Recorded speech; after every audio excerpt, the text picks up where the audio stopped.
Concernant la phrase apprenez la science du berceau au tombeau, Atlibul ilmi min al-mahdi ila al-lahdi est attribué au prophète alayhi salatu wassalam, mais les savants du hadith ont clarifié ce hadith n'est pas authentique. Les spécialistes du hadith comme Al-Bayhaqi, Ibn Jawzi, Al-Albani, rahimahumullah, ont expliqué que ce hadith est faible, daïf, ou même inventé, mawdou'. En revanche, ce qui est authentique, il y a d'autres hadiths, bien sûr, qui encouragent l'apprentissage du ilm, etc. Il y en a, mais il faut savoir que celui-là n'est pas authentique, donc on ne peut pas l'attribuer directement au prophète alayhi salatu wassalam. Ok?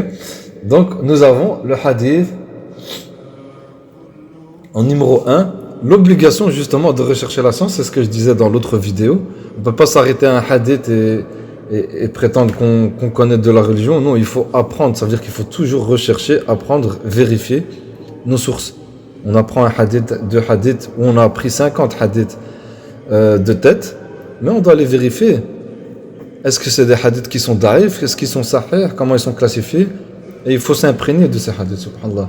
Donc il faut aller vers la science. L'obligation de rechercher la science. عن أنس رضي الله عنه قال رسول الله صلى الله عليه وسلم طلب العلم فريضة على كل مسلم رأوه ابن ماجه. D'après Anas رضي الله عنه, le prophète عليه الصلاة والسلام a dit: la recherche de la science est une obligation pour tout musulman. Donc oui, rapporté par Ibn Majah. Donc chaque musulman qui se dit musulman, qui fait ses prières, a une obligation en fait d'apprendre sa religion, de rechercher la science, de s'inscrire à des cours et de puiser dans le ilm. C'est une obligation. Nous avons en point 2 le chemin vers le paradis.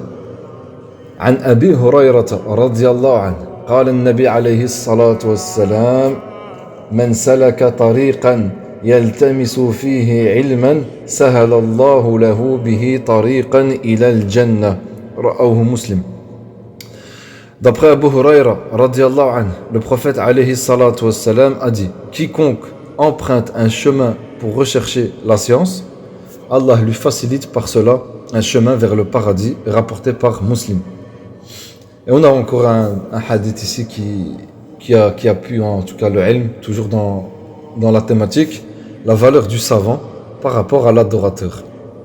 Rappelez-vous bien de ce hadith. Et on va revenir sur l'ihtiram, l'ulama, etc. Parce que beaucoup négligent le degré des savants, subhanallah, et se permettent de dire des choses sur l'ulama. Et on va voir justement la religion, qu'est-ce qu'elle dit sur nos savants.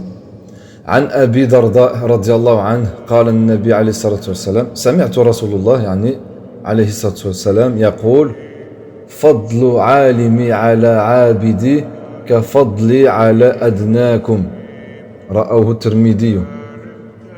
D'après Abu Darda radiallahu anhu, j'ai entendu le messager d'Allah dire, alayhi salatu wassalam, dire la supériorité du savant sur l'adorateur est comme ma supériorité sur le plus faible d'entre vous est rapportée par Tirmidhi et jugé bon par Al-Albani. Et wa subhanallah, je vais encore en donner un, c'est très très connu comme hadith. Les savants sont les héritiers des prophètes. Vous imaginez le degré des savants, ce sont les héritiers des prophètes. Et aujourd'hui, certains osent dénigrer, insulter nos savants. Wal'iyadu billah.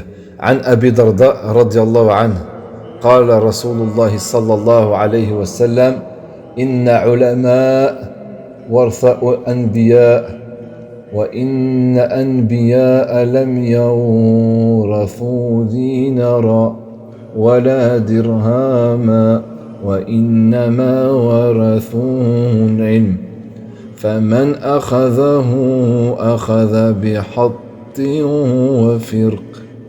وفر رأوه أبي داود. D'après Abu Darda radiallahu anhu, le prophète alayhi salatu wassalam a dit: les savants sont les héritiers des prophètes. Les prophètes n'ont pas laissé en héritage ni dinar ni dirham, mais ils ont laissé la science.